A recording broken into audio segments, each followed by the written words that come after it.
Good morning, everyone. Welcome back to another day of learning. Thank you for everyone that's been posting work up, and it's great to see that some people have already put links onto the Passion Project slide. So today, writing task 1, that's continuing with what you were doing yesterday, writing another piece of procedural writing that doesn't have to be cooking. Then you go back.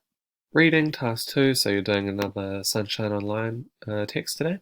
If you can't remember your reading levels, it's the same as last time, but if you can't remember, just send me an email and I'll let you know again.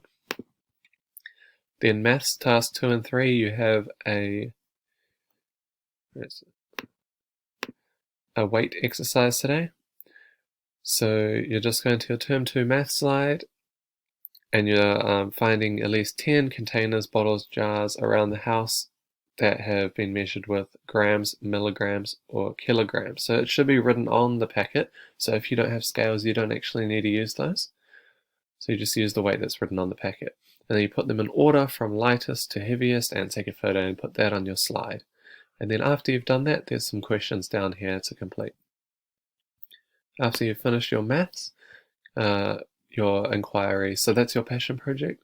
This is the last day you have to finish this off.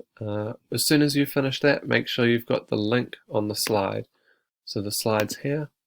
Make sure you've got your link or your picture, or however else you've done it.